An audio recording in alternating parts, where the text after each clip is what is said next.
Hello and hello tacticians, you know what time it is. Set 13 is almost here, and Riot Games has really outdone themselves this time.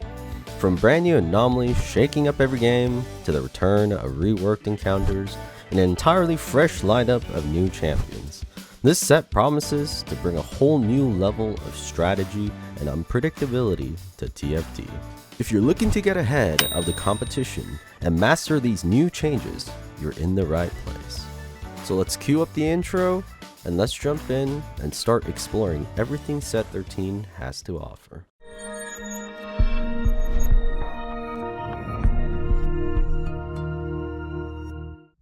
Now let's dive into one of Set 13's most game-changing mechanics, Anomalies.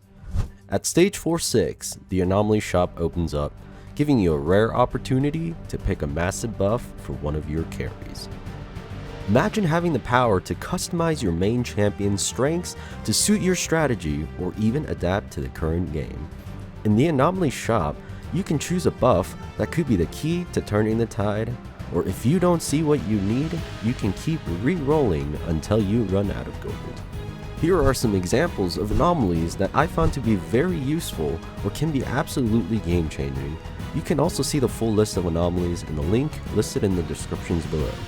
Next up, let's talk about encounters.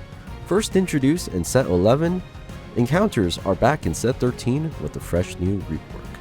Encounters are taking on a much bigger role this time, replacing portals as the opening mechanic for each game. So right from the start, you'll face one of 13 possible encounters, each bringing unique challenges and opportunities to shape your strategy early. Though there aren't too much information on the reworked encounters, you can see the different encounters and their percent chances of being seen. This will also be linked in the descriptions below. Next up, we've got new units. Starting with our tier 1s, there are 14 brand new units. We've got a pretty solid early game frontline with Mumu, Darius, and Singed, and then you got your backline carries like Powder and Maddie. Moving on to the tier 2s, there are 13 brand new units, each unit having brand new and unique abilities. There are tons of new interactions in store. Personally, I think Zig's reroll sounds like an interesting idea. Then we got our tier 3s, coming out with 13 new units. Some units have familiar faces, and others are new to the game. By the way, let me know in the comments below if you watched the hit Netflix series Arcane Season 2, and how was your experience? Up next, the tier 4s. 12 incredible units. My personal favorite is Silco. It just brings me back to the Silco from Set 9.5. And finally, we've got the tier 5s. 8 very interesting new units with their own strengths and weaknesses. Let me know in the comments which one you want to see 3-starred. Continuing on with our list, let's look at the items. For the most part, the craftable items, support, and artifact items are the same. However, we'll be introduced to 2 sets of new items that are specific to the trait. First up, we got Junker King. Junker King is a trait specific to the tier 5 Rumble for this set. Essentially, every 3 rounds, you'll get the option to buy or upgrade one of these powerful items. Next, we got Chem Baron items. Chem Baron is the high-stake trait in this new set where you get rewarded with shimmers for going on a loss streak, to which you can spend those shimmers in the so-called black market of this set to buy very strong items like these. Are you keeping up with me? If you made it this far into the video, comment Snorlax. Let's see how many Snorlax we can get in chat. Anyways, up next, we got Synergies and traits. With new sets of units comes with new sets of traits and a few returning ones. I split the traits into 4 categories: offensive, defensive, hexes and loot, and other special traits. First, in our offensive traits, we have ambushers critically striking units, quick strikers gaining attack speed based on targets missing HP, and pit fighters gaining omnivamp while doing true damage. Then, we have sorcerers that give the whole team AP, visionary units that gain more mana, and snipers that deal more damage to targets further away. The final offensive traits include artillerists that launch a powerful rocket every 5 attacks, Watchers that gain durability and damage reduction, and Automata units that deal more damage by doing more damage. In our defensive traits, we have Bruisers that gain permanent max HP, Sentinels that give the team armor and MR, Firelights that reduce their damage taken, and Rebels that gain max HP and get buffs after losing HP.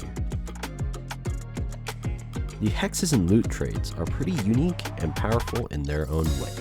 They consist of the Academy, Chembaron, Conqueror, Scrap, and Experiment traits.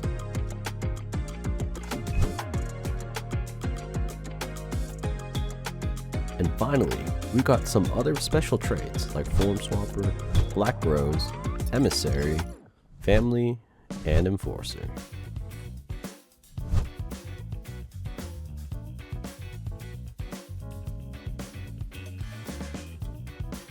And last but not least, we are headed to our final section. Let's review some of the new augments coming to set 13. So, I picked out 3 augments from each tier that seemed either silly or interesting. So let me know which augments you guys can't wait to try out. For silver augments, we got Dumbify, which removes all the units on your board and bench, and then takes 70% of the combined HP of the removed units and dumps it into a training dummy. Second, we got Titanic Titans, which just took tiny titans, but instead of 30, it gives you 20 max HP. But on top of that, you get to go sooner on the carousel, with the downside of being slower. Finally, we have Power Up. This augment increases the tier of your next augment, meaning if others are offered gold augment, you are offered a prismatic instead.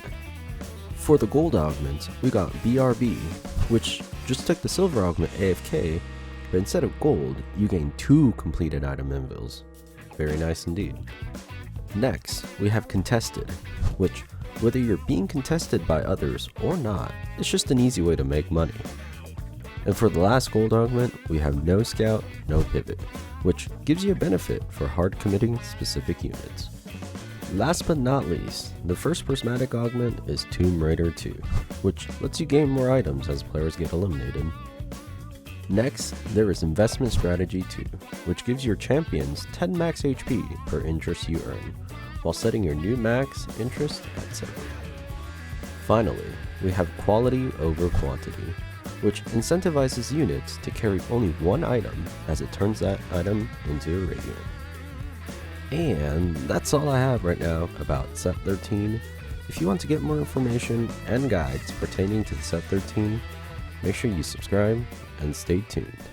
Thanks for watching.